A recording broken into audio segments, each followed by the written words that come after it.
नमस्कार, आप देख रहे हैं A to Z न्यूज और मैं हूं हीरेंद्र राठौड़। नारी एक शक्ति है, शास्त्रों में उस भगवान शिव की शक्ति है। आज की नारी पुरुषों से किसी भी मामले में पीछे नहीं है। एक समय था जब नारी को अबला कहकर पुकारा जाता था और सन्यासी लोग उसे नर्क का द्वार कहकर, अभिमानी गृहस्थ पुरुष उसे अपने पैरों की जूती कहकर ठुकराया करते थे। लेकिन अब समय बदल गया है। आज नारी न तो अबला है और ना ही उसे पैरों की जूती कहा जा सकता है। आज की नारी अपने पैरों के ऊपर खड़ी है, स्वावलंबनी है। वह किसी भी प्रकार से पुरुष की आश्रित नहीं है। आज नारी पुरुष के साथ है, हर राह पर कदम ताल कर रही है। यही है नारी शक्ति।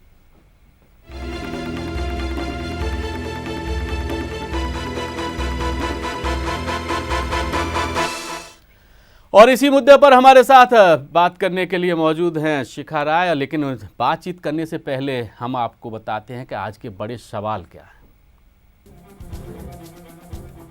क्या देश में महिलाओं की स्थिति में वाकई बदलाव आया है?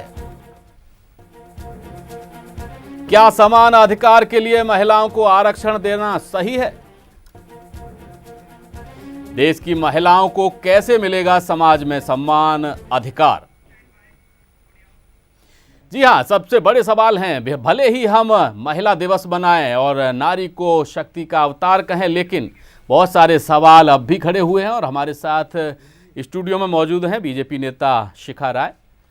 शिखा जी, क्या लगता है आपको, क्या वाकई में महिलाओं को जो सम्मान मिलना चाहिए वो अभी तक मिल पाया है क्या? देखिए, ये सवाल मुझे लगता है विभिन्न परिस्थितियों में अलग अलग है। अगर हम इसकी बात करें कि आज हर फील्ड में जहां जहां महिला जाना चाहती है, जा रही है, जा सकती है अपनी योग्यता के बल पर। और जहां तक अपॉर्चुनिटी का सवाल है, कुछ ऐसा भी हुआ है पिछले दिनों, जैसे सेना में हम कहें तो उनको उचित स्थान मिला। जैसे पहली महिला आईपीएस जो है ऑफिसर तमिलनाडु में, आपने देखा उनको डायरेक्टर जनरल भी बनाया गया। ऐसा अगर हम ये कहें कि अपनी योग्यता के बल पर जहां वो पहुंची है, उसके बाद अगर उसको उचित स्थान की जहां पर मिलने की बात है तो कहीं कहीं ये हो रहा है। लेकिन ये बहुत एक नेग्लिजिबल नंबर है, ये बहुत थोड़ा नंबर है। अगर सही मायने में हम ये कहें कि देश की सभी महिलाओं को, हर महिला वर्ग की, हर जाति, हर समाज, हर धर्म की महिला को उचित स्थान या उचित सम्मान मिला है, तो इसके लिए अभी बहुत कुछ करने की आवश्यकता है। और मुझे लगता है कि सबसे ज्यादा अगर वो सशक्त, और अगर कहीं महिला का सशक्तिकरण होना की मांग है, तो उसको उचित अगर एजुकेशन, अगर उसको शिक्षा मिलती है, तो ये सबसे, जब तक पूर्ण महिलाओं को यानी शिक्षा जब मिल जाएगी, तो मुझे लगता है सशक्तिकरण की तरफ या महिलाओं को उचित स्थान की तरफ वो कदम जरूरी है। वो जब होगा, पूर्णतः होगा, तब मुझे ऐसा लगता है, ये मेरा व्यक्तिगत भी इसमें ये मानना हो सकता है, लेकिन वो तब मैं समझती हूँ कि हम सही दिशा में चलेंगे। लेकिन ये भी सही है कि जहाँ जहाँ बहुत स्थानों पर आप कह लीजिए कि एनकरेजमेंट भी है, उसको एक अभी ऐसा मिलता है कि अगर वो चाहे, अगर अपनी योग्यता के बल पर वो करे, अपना पूर्ण रूप से अपने आप को डाले उसमें, तो उसको उचित स्थान मिलने की संभावनाएं पहले से बहुत ज्यादा हैं। जी बिल्कुल, संभावनाएं बहुत ज्यादा हैं। और दिल्ली महिला आयोग की अध्यक्ष स्वाति मालीवाल का कहना है कि महिला आयोग के इस कदम से राजधानी दिल्ली में महिलाएं अपने आप को पहले से ज्यादा सुरक्षित महसूस करेंगी।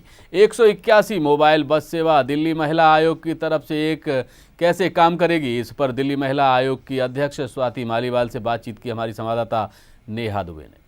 जी हाँ, तो इस वक्त हमारे साथ मौजूद है दिल्ली महिला आयोग के अध्यक्ष स्वाति मालीवाल जी। स्वाति जी, आपसे हम जानना चाहेंगे, ये बताइए, जो मोबाइल वैन्स आपने रखी है या फिर यूँ कहें कि महिला आयोग को मिली है, किस तरह से काम करेंगे? देखिए, 181 फ़ोन लाइन से डायरेक्टली हम लिंक कर रहे हैं। ये गाड़ियां हैं, 22 गाड़ियां, इनके में काउंसलर्स भी हैं और इन गाड़ियों के अंदर महिला ड्राइवर्स हैं। अब अगर 181 पे कोई फ़ोन करता है तो हम तुरंत, अगर हमें ज़रूरत लगती है तो हम ज़रूर ये गाड़ी उनके पास भेजेंगे। लड़कियों, जो भी महिला है, चाहे वो पुलिस उसकी काम पे एक्शन नहीं कर रहा हो या अस्पताल एक्शन नहीं कर रहा हो, तो हम लोग ज़रूर उन तक पहुँचेंगे। पहला काम अभी भी पुलिस का ही रहेगा। हम बिल्कुल पुलिस को अलर्ट करेंगे जब क्राइम होगा, बट जहाँ जहाँ हमें लगेगा कि हमारी भी ज़रूरत पड़ रही है क्योंकि इस महिला की सुनवाई नहीं हो रही है, वहाँ वहाँ हम लोग ज़रूर ऑन द स्पॉट पहुँचेंगे। ये मकसद था। लेकिन इस वैन के अंदर क्या कोई सिक्योरिटी गार्ड या पुलिस का जवान तैनात होगा? वो अभी हम लोग वर्कआउट करेंगे। अभी फ़िलहाल ये गाड़ियाँ अगले 15 दिन के लिए एक शिफ्ट में चल रही हैं। 15 दिन के बाद ये नाइट शिफ्ट में भी चलेंगी। तो क्योंकि महिला ड्राइवर हैं तो हम ज़रूर उन महिला ड्राइवर्स के साथ बैठेंगे, देखेंगे कि क्या क्या सिक्योरिटी कंसर्न्स हैं और उनको पूरी तरीके से हम कोशिश करेंगे कि वो मिटिगेट हो, क्योंकि जब तक हमारे लोग सुरक्षित नहीं हैं बाकी दिल्ली कैसे सुरक्षित होगी। लेकिन दिल्ली बहुत बड़ी है, महज 22 गाड़ियां हैं, किस तरह से इनको बांटा जाएगा, इनका एरिया किस तरह से डिवाइड किया जाएगा? अभी तक 5 गाड़ियाँ चल रही थी और उससे भी हम बहुत काम कर पा रहे थे। 5 गाड़ियों से हमने बहुत सारे रेस्क्यू करे हैं, बहुत सारी महिलाओं तक पहुँचे हैं। तो अब 5 को 22 कर रहे हैं और मुझे ये आश्वासन मिला है दिल्ली सरकार से कि जब मैं 22 को अगर मैं और बढ़ाना चाहूँ तो वो ज़रूर बढ़ा के देंगे। तो I am happy. Thank you so much. जी हाँ, तो ये स्वाति मालीवाल जी हमारे साथ मौजूद थी, जिनका साफ तौर पे कहना है कि पहले 5 गाड़ियां चलती थी दिल्ली की सड़कों पर और उससे से क्राइम कंट्रोल करने की कोशिश की जाती थी, लेकिन अब 22 गाड़ियां हैं और उम्मीद की जा रही है कि बहुत जल्द दिल्ली का जो क्राइम है, खास तौर पर महिलाओं को लेकर, उसे बहुत जल्द कंट्रोल किया जाएगा। अब देखने वाली बात यही होगी कि आखिर जो ये क्राइम है क्या इन गाड़ियों से कंट्रोल हो पाता है, क्या दिल्ली का क्राइम कंट्रोल हो पाता है, ये वाकई देखने वाली बात होगी। कैमरा पर्सन दिनेश के साथ नेहा दुबे, A2Z न्यूज़, दिल्ली। दिल्ली सरकार ने भले ही 5 गाड़ियों से संख्या बढ़ाकर 22 से करने की कोशिश की हो, लेकिन देखना होगा कि ये कितना कारगर कदम साबित होता है। अंतर्राष्ट्रीय महिला दिवस पर केंद्रीय महिला एवं बाल विकास मंत्री मेनका गांधी से बात की हमारी संवाददाता नेहा दुबे। जी हाँ, तो हमारे साथ मौजूद है महिला एवं बाल विकास मंत्री मेनका गांधी। मेनका जी, क्या कहेंगे वुमेन्स डे पे? हर दिन को एक वुमेन्स डे होना चाहिए जी, लेकिन क्या आपको लगता है कि जो महिलाओं की स्थिति में सुधार होना चाहिए वो अभी तक हुआ है? आहिस्ते आहिस्ते होता रहेगा, होगा। जी हाँ, तो ये हमारे साथ ही महिला एवं बाल विकास मंत्री मेनका गांधी जी, इनका साफ तौर पे कहना है कि वुमेन की स्थिति में, यानी कि महिलाओं की स्थिति में सुधार हो रहा है और आने वाले वक्त में और ज़्यादा बेहतर सुधार होगा। कैमरा पर्सन दिनेश के साथ नेहा दुबे, A2Z न्यूज़, दिल्ली। वहीं महिलाओं को अपनी परेशानियों से कैसे बचाया जाए, साथ ही साथ जज, डीएसपी पुलिस शबाना आजमी और दिल्ली के महिला मंत्री संदीप कुमार का क्या कहना है, खास बातचीत की हमारी संवाददाता अली अब्बास नकवी ने। वो आए, हमारे ऑफिस में कांटेक्ट करें, जो भी ग्रीवेंस है उसको एक एप्लीकेशन के रूप में फाइल करें, आपको एप्रोप्रिएट लॉयर दिया जाएगा जो कि आपके ग्रीवेंस के अकॉर्डिंगली उसका उचित निवारण, उसका उचित सोल्यूशन प्रोवाइड करेगा। इसलिए क्योंकि हम जुडिशरी से संबंधित हैं तो हमारा लीगल एड का जो डिपार्टमेंट है वो पूरा इस विषय को देखता है और महिलाओं को मुफ्त कानूनी सहायता दी जाती है, जहाँ भी कोर्ट में नहीं, जहाँ कहीं और भी किसी दफ्तर में अगर उनको ज़रूरत होती है तो हम मुफ्त कानूनी सहायता प्रोवाइड करते हैं। जितने महिलाओं से संबंधित केसेस होते हैं हमारी कोशिश ये रहती है कि उनको हम जल्दी से जल्दी एक्सपेडाइट करके उनको ख़त्म करें, ताकि अगर कोई अपराधी है उन केसों में तो उसको सज़ा मिल सके। पुलिस वोमेन में एक तो हमने सेल्फ डिफेंस ट्रेनिंग के प्रोग्राम शुरू किए हैं कॉलेजों स्कूलों में, हमने निर्भीक प्रोग्राम शुरू किया है, एक हमारा शिष्टाचार का प्रोग्राम है जहाँ कुछ छेड़खानी की बातें होती हैं, कुछ हम एनजीओ से मिलकर अवेयरनेस क्रिएट करते हैं वुमेन में, ताकि वो अपने राइट्स के बारे में अवेयर हों, गुड बैड टच के बारे में अवेयर हों। मुझे लगता है कि महिला सशक्तिकरण सिर्फ एक बज़वर्ड नहीं है बल्कि सेंट्रल भी। कोई भी समाज जो अपने आप को सभ्य कहलाना चाहता है वो उसमें उसका सिर्फ जीडीपी ही उसका इम्पोर्टेंट इंडेक्स नहीं हो सकता, लेकिन उनकी महिलाओं का सशक्तिकरण भी उसमें इम्पोर्टेंट इंडिकेशन है।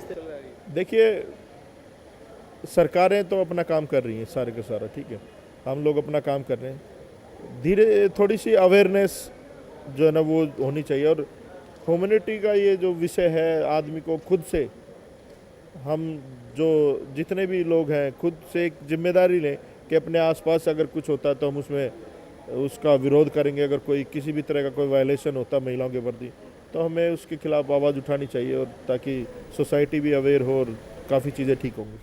तो आपने देखा कि अंतर्राष्ट्रीय महिला दिवस के मौके पर बहुत सारे कार्यक्रमों का आयोजन किया गया। इसके द्वारा ये भी दिखाने की कोशिश की गई कि समाज कितना जागरूक है और सरकारें कितना काम कर रही हैं। फिलहाल वक्त है छोटे से ब्रेक का, ब्रेक के बाद भी चर्चा जारी रहेगी। आप बने रहिए A2Z न्यूज़ के साथ।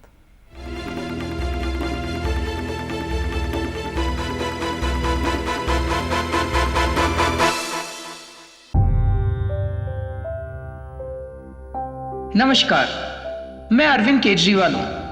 1 साल पहले आपने आम आदमी पार्टी को भारी बहुमत देकर दिल्ली की जिम्मेदारी दी थी।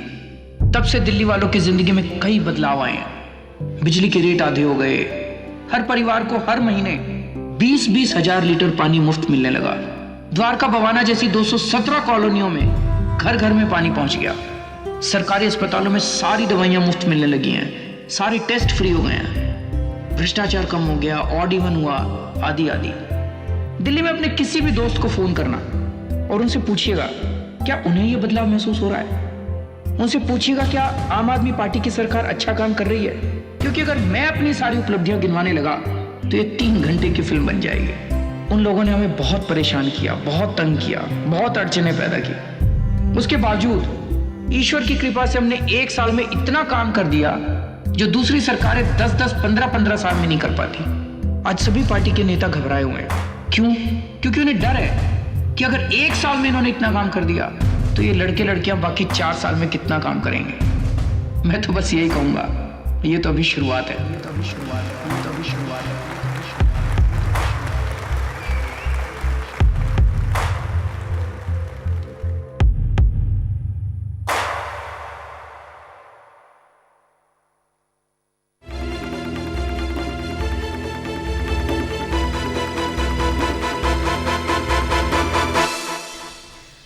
ब्रेक के बाद फिर से आपका स्वागत है। हमारे साथ स्टूडियो में हरियाणा महिला आयोग की चेयरपर्सन सुनीता दुग्गल जी भी जुड़ गई हैं। सुनीता जी, आपसे जानना चाहूँगा क्या है इस जो आज महिला दिवस है, इसको लेकर के आप क्या कहना चाहेंगी और क्या वास्तव में महिलाओं को जो अधिकार मिलने चाहिए वो मिल चुके हैं या अभी आगे और रास्ता तय करना बाकी है? देखिए हिरेंद्र जी, सबसे पहले तो मैं ये स्पष्ट कर दूं कि मैं हरियाणा में SC finance and development corporation की चेयरपर्सन हूं जी। और जो कि आपने अभी बात कही महिलाओं के बारे में, तो मुझे लगता है कि इसमें महिलाओं को खुद जो है वो जागरूक ज़्यादा होना पड़ेगा, क्योंकि हक जो है वो कई बार हम ये सोचते हैं कि हमें बैठे बिठाए क्योंकि हम महिला हैं इसलिए हमें सब चीज़ें मिल जाएं, तो मुझे लगता है कि ऐसा जो है पॉसिबल नहीं है। खासकर आज के संदर्भ में हम देखें, आज के समाज के हिसाब से हम देखें तो अपना हक जो है महिलाओं को खुद आगे बढ़ के लेना चाहिए, अपनी काबिलियत के बल पर और अपनी जो समर्थता उनके अंदर है, जो शक्ति उनके अंदर है, उसके बल पर उन्हें खुद जो है अपना हक जो है वो मांगना चाहिए। और मुझे लगता है कि कुछ हद तक हमारी जो सरकार है, हमारे माननीय प्रधानमंत्री जी हैं, उनका खुद का भी फोकस जो है बहुत ज़्यादा है महिला सशक्तिकरण पर। अभी 2-3 दिन पहले ही आपने पार्लियामेंट में देखा होगा, बहुत अच्छी उनकी स्पीच थी जिसमें उन्होंने ये कहा कि मुझे तो ये लगता ही नहीं है कि महिला सशक्तिकरण की ज़रूरत क्या है, महिला तो अपने आप में सशक्त हैं, ज़रूरत है तो उनको अपने अंदर की शक्ति को उभारने की, अपनी ताकत को पहचानने की। तो ये जो हमारी सरकार है केंद्र में और हरियाणा में भी जो सरकार है वो बहुत ज़्यादा उनका फोकस है महिलाओं के लिए। अभी आपने बेटी बचाओ बेटी पढ़ाओ का देखा होगा कि आज ही जो हमारे चीफ सेक्रेटरी साहब हैं वो माननीय राष्ट्रपति जी से जो है वो सम्मान प्राप्त करने के लिए गए हैं, क्योंकि जो रेशो जो है, लिंगानुपात जो है वो काफ़ी बढ़ गया है हमारा जब से ये अभियान जो चला है बेटी बचाओ बेटी पढ़ाओ का, और उसके बाद से बहुत ज़्यादा जो है लिंगानुपात उसमें फ़र्क आया है। तो मुझे लगता है कि काफ़ी कुछ हो रहा है और काफ़ी कुछ होना और भी बाकी है। जी, शिखा राय जी, आप बीजेपी की नेता हैं, राजनीतिक दल की कार्यकर्ता हैं और अब तक राजनीतिक दलों में महिलाओं को बहुत ज़्यादा जगह नहीं दी जा सकती थी। क्या लगता है अब आपको कि पिछले कुछ वर्षों में ऐसा बदलाव आया है और महिलाओं को ज़्यादा तवज्जो दी जा रही है? देखिए, सबसे पहले तो मैं इस बात के लिए अपनी पार्टी को मुझे गर्व होता है कि पार्टी में कोई एक ही ऐसी पार्टी है देश में जिसने अपने संगठन के अंदर महिलाओं को आरक्षण के तौर पर कह लीजिए एक निश्चित संख्या तय की गई है कि इतनी संख्या महिलाओं की रहेगी ही, यानी पार्टी की पोजीशंस पर। तो सशक्तिकरण की तरफ ही ये एक कदम है, क्योंकि कार्यकर्ता जब काम करते हैं पार्टी के अंदर तो उनको ये एक प्रमोशन का जो ये साधन है कि आपको पार्टी की पोस्ट मिलती है, बिल्कुल आपकी कार्य क्षमता पर भी और आपकी अपनी एबिलिटी पर भी। तो ये बीजेपी ही है एक पार्टी जिसने अपने अंदर इस तरह से महिलाओं को पूरा स्थान दिया हुआ है। और उसके बाद भी अगर आप देखेंगे तो मुझे लगता है प्रतिशत तो मैं नहीं गिना पाऊंगी यहाँ पर कि कितना हो, लेकिन जहाँ जहाँ पर भी जिस स्तर पर भी महिला काबिल है उसको उसका उचित स्थान पार्टी के अंदर मिलता है, चाहे वो चुनाव लड़ाने की बात हो या वो मुख्य कहीं पदों की बात हो। जैसे आज निगम के पद को ले लीजिए तो हमारी जो पूर्वी दिल्ली निगम है उसकी स्टैंडिंग कमेटी की जो चेयरमैन है वो भी महिला हैं। तो ऐसा नहीं है, हमारी पार्टी के भीतर हम पूरी तरह से संतुष्ट हैं कि हमें उचित मौके जो हैं उस पर उचित स्थान मिलता है।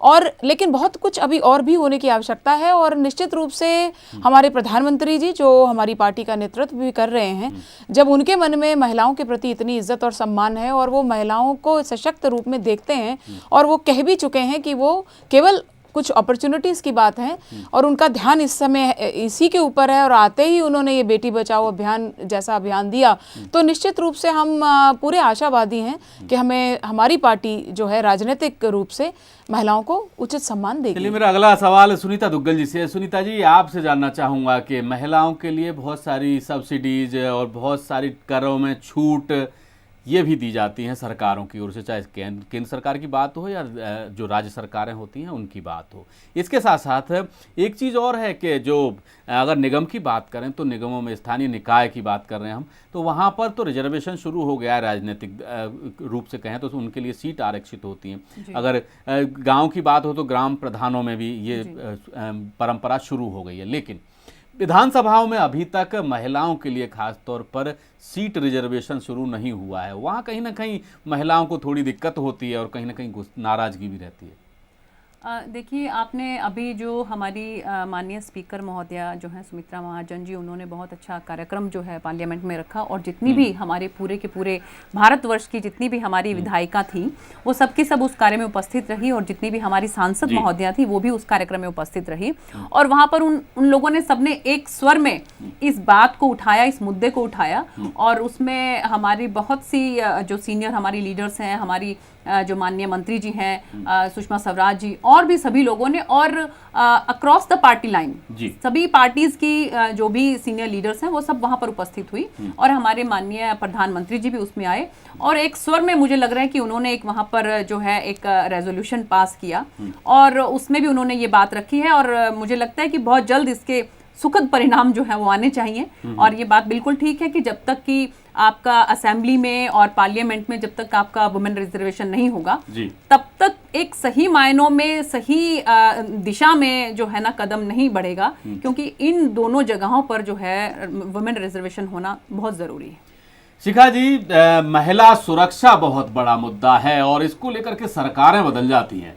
क्या लगता है आपको, फिर भी हर साल 8 मार्च को महिला दिवस भी मनाया जाता है, महिला सुरक्षा की बात की जाती है, केंद्र की राज्य सरकार हो या राज्य की सरकार हो, हर कोई इस मुद्दे को बहुत अच्छे तरीके से भुनाने की कोशिश करता है अगर पिछले कुछ वर्षों की बात की जाए तो, लेकिन उसके बावजूद महिला सुरक्षा को लेकर के बहुत ज़्यादा सफलता मिलती दिखाई नहीं दे रही।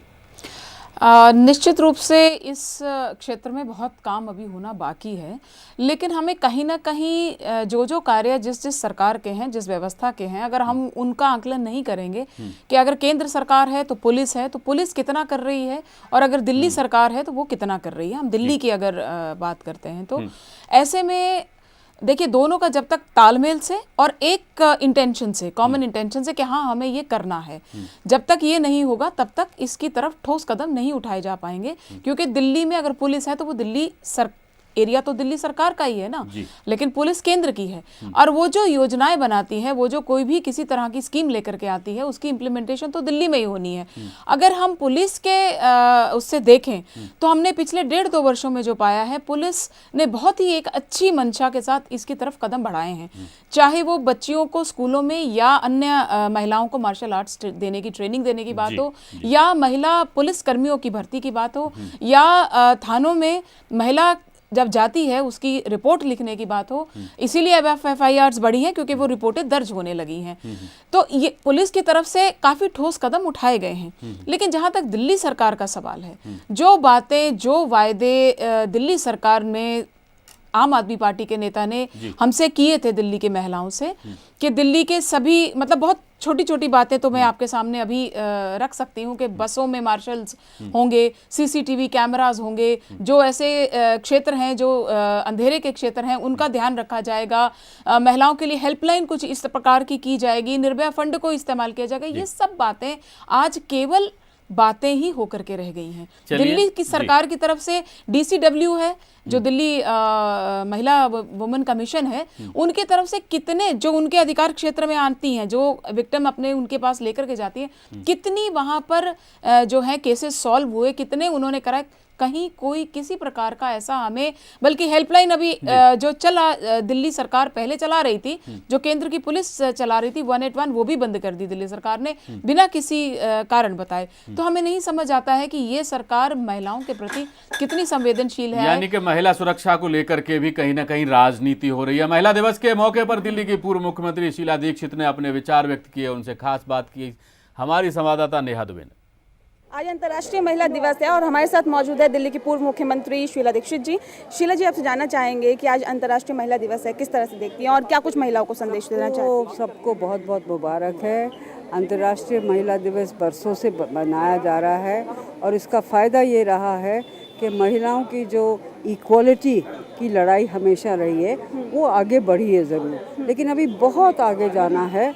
और अगर जो 33% वो कर देते हैं रिजर्वेशन फॉर महिलाएं इन लेजिस्लेटर्स और पार्लियामेंट, तो मेरे ख्याल में वो एक बहुत बड़ा कदम आगे होगा। सोनिया गांधी ने इसकी बहुत लड़ाई लड़ी थी, लेकिन लोगों ने साथ नहीं दिया, अन्य पार्टीज ने। तो I hope this year when we come to the next year of 8 March 2017, तब तक ये सपना हमारा पूरा हो जाएगा। लेकिन शीला जी, एक सवाल ये भी निकल के सामने आता है कि जो तरक्की होनी चाहिए थी महिलाओं की, जो विकास होना चाहिए था महिलाओं का, वो आज तक नहीं हुआ। क्या पीछे इसके रीज़न समझते हैं? आप भी 15 साल तक दिल्ली में रही मुख्यमंत्री, लेकिन बावजूद इसके अभी तक जो विकास होना चाहिए वो नहीं हुआ। नहीं, हमारे वक्त मैं आपको बड़ी उससे कह सकती हूँ ईमानदारी के साथ कि महिलाओं को हमने ज़्यादा लाडली शुरू करी और दुनिया भर के और कार्यक्रम शुरू करे, सैनिटरी नैपकिन्स का कार्यक्रम शुरू करा। वो टारगेटेड था फॉर महिलाओं, उनकी इज्जत के लिए, उनको जॉब्स में दिया और जेंडर रिसोर्स सेंटर्स उनको ट्रेनिंग के लिए करे। तो बहुत हमारे साथ ही दिल्ली की पूर्व मुख्यमंत्री शीला दीक्षित, जिनका साफ तौर पर कहना है कि दिल्ली में महिलाओं का विकास हुआ है। 15 साल ये भी मुख्यमंत्री रही हैं दिल्ली की, दिल्ली में महिलाओं का विकास हुआ है, लेकिन अभी और विकास होना बाकी है। अब देखने वाली बात ये होगी कि और कब तक विकास हो पाता है, कब तक दिल्ली की, भारत की महिलाएं अपने आप को सशक्त महसूस करती है। कैमरा पर्सन दिनेश के साथ नेहा दुबे, A-Z न्यूज़ दिल्ली। सुनीता दुग्गल जी, एक मैं संक्षेप में आपसे जानना चाहूँगा कि फिलहाल जो स्थिति महिलाओं की है समाज में कहें या राजनीतिक क्षेत्र में कहें या दूसरे क्षेत्रों में कहें, उसको सुधारने के लिए कदम क्या क्या जरूरी हो सकते हैं? देखिए, उसको सुधारने के लिए मुझे लगता है कि सरकार को भी कुछ और कोशिशें करनी चाहिए। जैसे उसमें सबसे पहले तो यही होगा कि अगर असेंबली में और पार्लियामेंट में अगर रिजर्वेशन हो जाती है तो उससे बहुत बड़ा मुझे लगता है कि उसमें एक हाथ रहेगा महिला को सशक्त करने का। और उसके अलावा मुझे लगता है कि इसमें समाज को भी चाहिए कि वो महिलाओं को जो है अब दोयम दृष्टि से या उस तरह से दोयम दर्जे के रूप में ना देखें, उनको इक्वालिटी के तौर पर देखें, क्योंकि अब तो हर कोई ये मान चुका है, हर कोई ये मान चुका है। संक्षेप में जी शिखा जी यही कहना चाहेंगे रेन जी, जैसा कि शीला जी ने भी कहा कि अगले साल जब ये इंटरनेशनल दिवस आए तो महिला सशक्तिकरण की तरफ जो कदम सरकार से होने चाहिए सरकार बढ़ाए, और जो समाज की तरफ से भी इसकी तरफ कदम बढ़ने चाहिए वो भी सब मिलकर के। चलिए, बिल्कुल सबको मिलजुल करके ही काम करना होगा, चाहे सरकार हो या समाज, तभी महिला सशक्तिकरण वास्तव में हो पाएगा। बहुत बहुत शुक्रिया सुनीता दुग्गल जी आपका हमारे साथ शामिल होने के लिए चर्चा में, और शिखा राय जी आपका भी बहुत बहुत शुक्रिया। और फिलहाल सवाल यही है कि राजनीति ना हो और महिला सुरक्षा के नाम पर काम जरूरी है। फिलहाल हमारी आज की इस खास पेशकश में इतना ही। देश और दुनिया की खबरों के लिए आप देखते रहिए A-Z न्यूज़। नमस्कार।